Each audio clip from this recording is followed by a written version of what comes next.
A new website has just been developed to help mothers who are breastfeeding.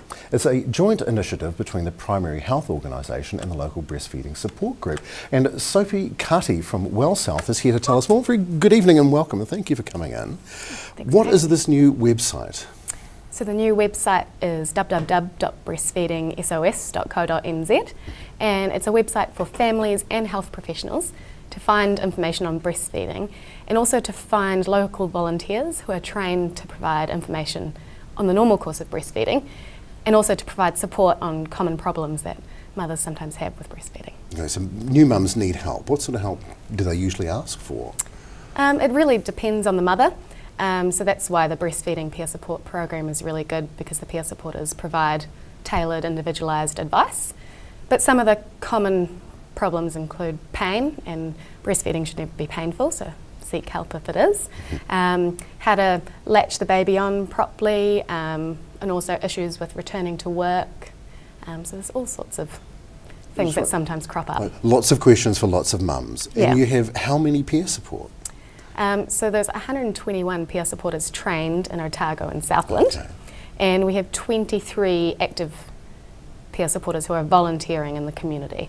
Some peer supporters just choose to use their knowledge with kind of their local networks, and we have 13 peer supporters who are on the website, as not everyone wanted to be on it. Okay. Do you need more help? Do you need more people to participate in peer support? Absolutely, yep. The program's been running since 2012, and we've just been training more and more peer supporters as we can. So.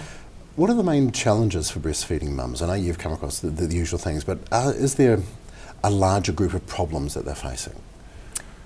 Probably mainly the ones I mentioned before about pain with breastfeeding, or low milk supply is another common barrier for some mums, and breastfeeding peer supporters are trained to help mothers overcome those sorts of things, and returning to work can often influence a mother's decision on whether to breastfeed or not. What about other information is available on the website?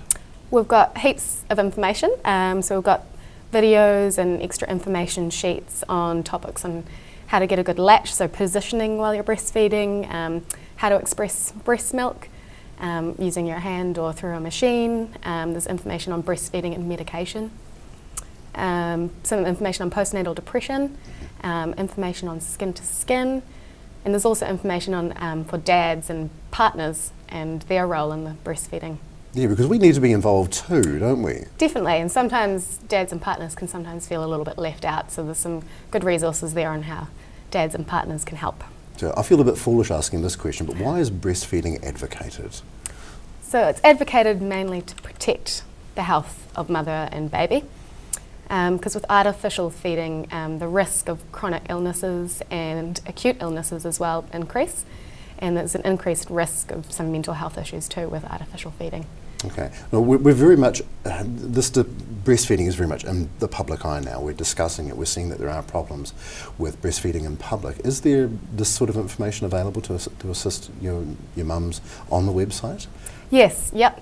There are like breastfeeding friendly public places where mums can go and feel welcome. So yeah, we try to give them lots of information on support. Right. Sophie Carty, thank you so very much for coming in. It's been a pleasure. No problem.